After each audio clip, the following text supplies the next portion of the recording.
أعوذ بالله من الشيطان الرجيم بسم الله الرحمن الرحيم هو الذي خلق لكم ما في الأرض جميعا ثم استوى إلى السماء فسواهن سبع سماوات وهو بكل شيء عليم അസ്സലാമു അലൈക്കും വറഹ്മത്തുള്ളാഹി വബറകാതുഹു. സൂറത്തുൽ ബഖറയിലെ 30-ാമത്തെ ആയത്താണ് നിങ്ങൾ ശ്രവിച്ചത്. അതിൻ്റെ അർത്ഥം ഇപ്രകാരമാകുന്നു: ഭൂമിയിലുള്ളതൊക്കെയും നിങ്ങൾക്ക് വേണ്ടി സൃഷ്ടിച്ചവനാണവൻ. എന്നിട്ട് അവൻ ആകാശങ്ങളുടെ നേരെ തിരിഞ്ഞു അവയെ 7 ആകാശങ്ങളായി ശരിപ്പെടുത്തുകയും ചെയ്തു. അവൻ എല്ലാ കാര്യങ്ങളും നന്നായി അറിയുന്നവനത്രേ.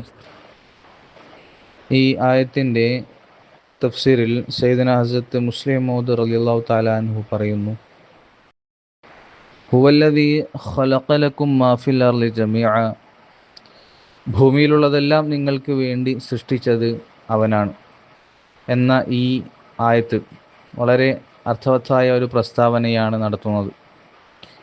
ഈ ലോകത്തുള്ളതെല്ലാം മനുഷ്യൻ്റെ പ്രയോജനത്തിനായാണ് സൃഷ്ടിക്കപ്പെട്ടതെന്ന് ഖുർആൻ മാത്രമാണ് ഇത്ര വ്യക്തമായി അവതരിപ്പിക്കുന്നത്.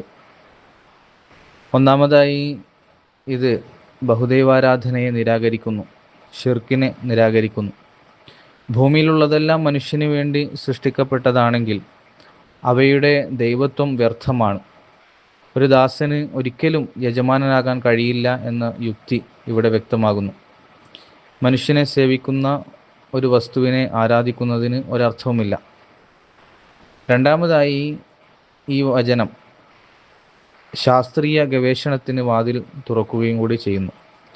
ഭൂമിയിലുള്ള ഓരോ വസ്തുവും മനുഷ്യന് പ്രയോജനകരമാണെന്ന് ഇത് സൂചിപ്പിക്കുന്നു.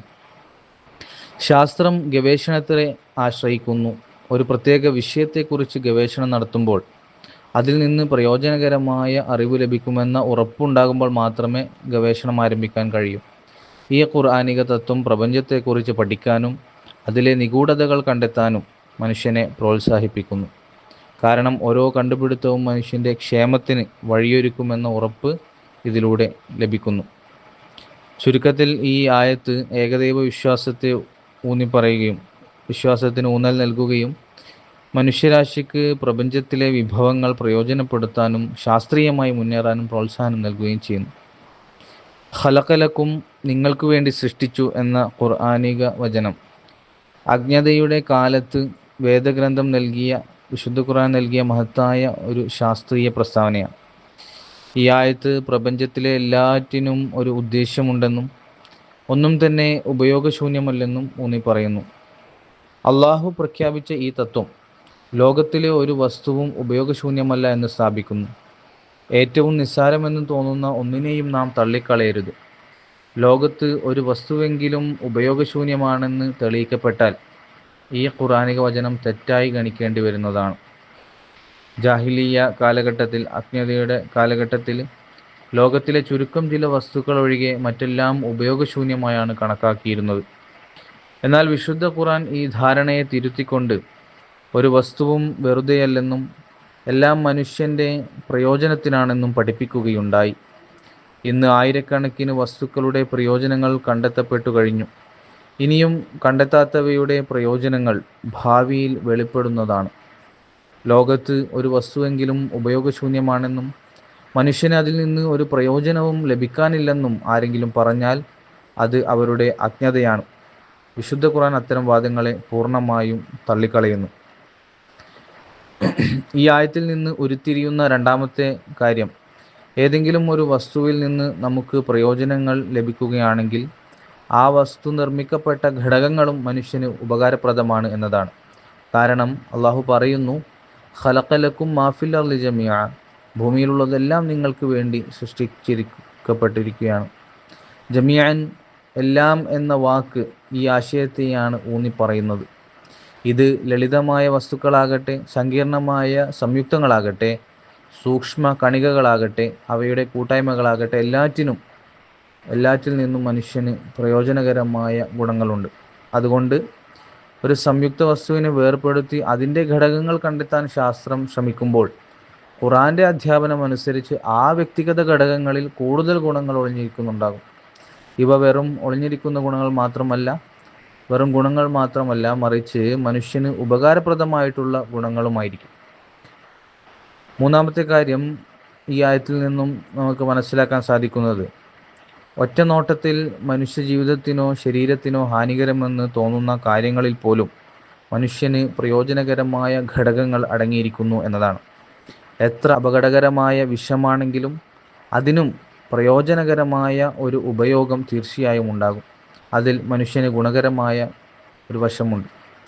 ഈ ആശയം മനസ്സിലാക്കിയാണ് ആളുകൾ പാമ്പിൻ്റെ വിഷം തുടങ്ങിയ ഹാനികരമായിട്ടുള്ള വസ്തുക്കളിൽ നിന്ന് വിലയേറിയ ഔഷധ ഗുണങ്ങൾ അല്ലെങ്കിൽ ഔഷധങ്ങൾ, മരുന്നുകൾ കണ്ടെത്തിയിട്ടുള്ളത്. എന്നാൽ ഈ മഹത്തായ കണ്ടുപിടുത്തങ്ങൾക്ക് വളരെ മുമ്പ് തന്നെ ഈ വലിയ സത്യത്തിലേക്ക് വിരൽ ചൂണ്ടിയ ഗ്രന്ഥത്തിൻ്റെ, അതായത് വിശുദ്ധ ഖുറാന്റെ പൂർണ്ണതയെ പലരും അംഗീകരിക്കുന്നില്ല എന്നത് വളരെ സങ്കടകരമായിട്ടുള്ള കാര്യമാണ്. ഈ ആയത്തിൽ മറ്റൊരു സൂചന കൂടിയുണ്ട്. ഈ ലോകത്തുള്ളതെല്ലാം നിങ്ങളുടെ പ്രയോജനത്തിനായാണ് ഉണ്ടാക്കിയിട്ടുള്ളത്. അതിനാൽ ഈ വിഭവങ്ങളെ കലഹങ്ങൾക്കും തർക്കങ്ങൾക്കും കാരണമാക്കുന്നത് ശരിയല്ല. ലോകത്തിലെ വിഭവങ്ങൾ മനുഷ്യൻ്റെ നന്മയ്ക്കും സഹവർത്തിത്വത്തിനും വേണ്ടിയുള്ളതാണ്, അല്ലാതെ ഭിന്നതയ്ക്കും പോരാട്ടങ്ങൾക്കും വേണ്ടിയല്ല. ഈ ആയത്ത് ലോകത്തുള്ളതെല്ലാം മനുഷ്യരുടെ